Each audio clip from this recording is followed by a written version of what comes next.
നാട്ടിൽ നീലകണ്ഠന്റെ ശല്യം കൂടുന്നതിനാൽ സ്ത്രീകളെല്ലാം സുരക്ഷിതരായി വീട്ടിൽ തന്നെ ഇരിക്കാൻ അഭ്യർത്ഥിക്കുന്നു. ഇവനാരാണെന്ന് എനിക്ക് അറിയത്തില്ല. ഇവനാണ് നീലാണ്ടൻ. നാട്ടിലെ എല്ലാ കുളിമുറിയിലും ഇവന്റെ 2 കണ്ണുകളാണ്. ഇവൻ കാരണം നാട്ടിലെ സ്ത്രീകൾ കാട്ടും കടവുകളിൽ കുളിക്കാൻ പറ്റാത്ത അവസ്ഥയെ മാനം ഭയന്ന് കടവുകളിലെ കുളി സ്ത്രീകൾ ഉപേക്ഷിച്ചു. അവന്റെ ശല്യം സഹിക്കാതെ വന്നപ്പം അവനെ പിടിച്ച് നാട് കടത്താൻ നാട്ടുകാർ തീരുമാനിച്ചു. ഇനി ഇവനെ എവിടെ വെച്ച് കണ്ടാലും നാട്ടുകാർ പിടിക്കും.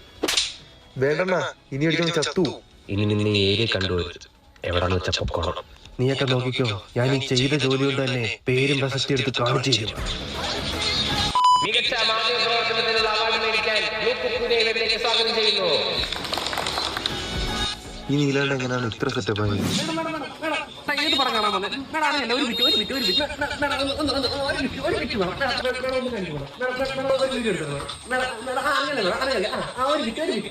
പണ്ട് കുളിക്കടവിൽ വീഡിയോ എടുത്ത് നടന്ന നീല